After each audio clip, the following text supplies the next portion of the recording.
ছাত্ৰীসকল আজি আলোচনা কৰিম ক্লাছ 10 অনুশীলনী 1.1 2 নম্বৰ প্ৰশ্নৰ পৰা 2 নম্বৰ প্ৰশ্নটো হৈছে দেখুৱা যে যিকোনো যোগাত্মক অখণ্ড অযুগ্ম অখণ্ড সংখ্যাই 6q + 1 বা 6q + 3 বা 6q + 5 আৰ্কিৰ য'ত q এটা পূৰ্ণ বা অখণ্ড সংখ্যা। এইটো প্ৰথমে লিখিবা ধৰা হ'ল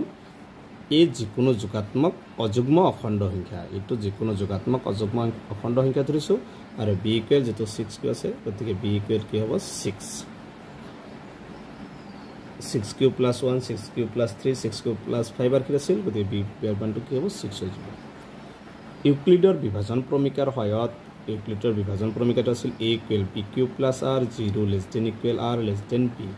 মানে b ৰ মানটো আৰতকৈ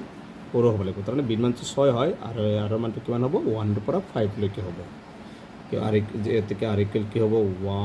2 3 4 5 লৈকে হ'ব বিতকৈ সৰু হ'ব। গতিকে আমি প্ৰথমটো লিখিম a আছে আমাৰ a ইকুৱেল bq b মানে কি আছিল 6 লিখিবা তাৰপিছত q মানে কিমান হ'ব প্ৰথমে এটো 0 লৈকে ধৰিব লাগিব 0, 1 2 3 4 গতিকে 6q + 0 r মানে কি হ'ব 0 প্ৰথমে r মানে 0 ধৰি লবা এটো সমান কি হ'ব 6q এটো কি হ'ব যুগ্ম হ'ব তাৰপিছত a ইকুৱেল 6q + r মানে এবাৰ 1 ধৰিবা এটো কি হ'ব যুগ্ম হ'ব তাৰপিছত a ইকুৱেল 6q + এবাৰ 2 ধৰিবা যুগ্ম হৈ যাব a ইকুৱেল 6q + 2 ৰ পিছত কি হ'ব 3 কেনেকৈ হ'ব 5 লৈকে যাব লাগিব a equal 6q + 4 a equal 6q + 5 তাৰপিছত এইখিনি হ'ল এটো লিখি দিব পাৰিব এটো যুগ্ম এটো যুগ্ম এটো অযুগ্ম এটো অযুগ্ম হ'ব। প্ৰশ্নত কৈছিল যে যিকোনো যোগাত্মক অখণ্ড সংখ্যাই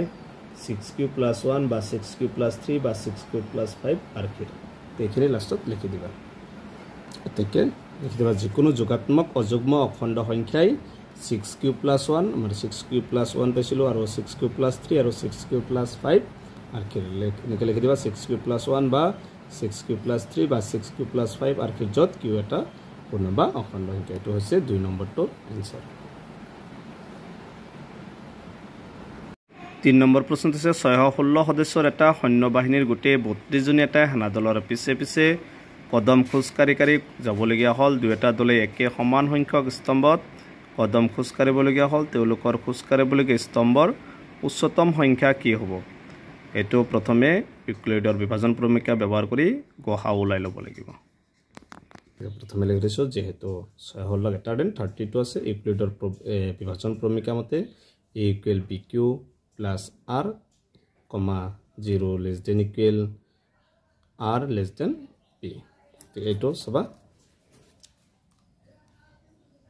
616 টো ভিতৰত দিবা ডাঙৰটো হদাৰ ভিতৰত আৰু বাহিৰত কি হ'ব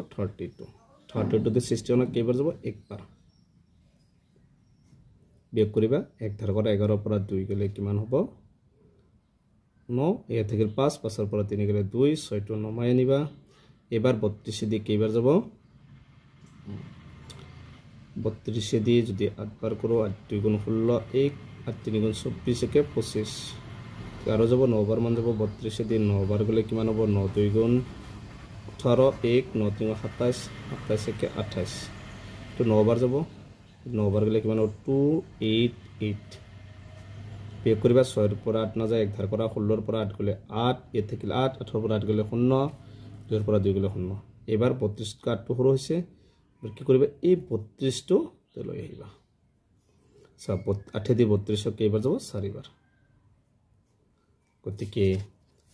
নেকে লিখিবা প্ৰথমে এটো কিমান ধৰিছিলা 616 b মানে বাহিৰটো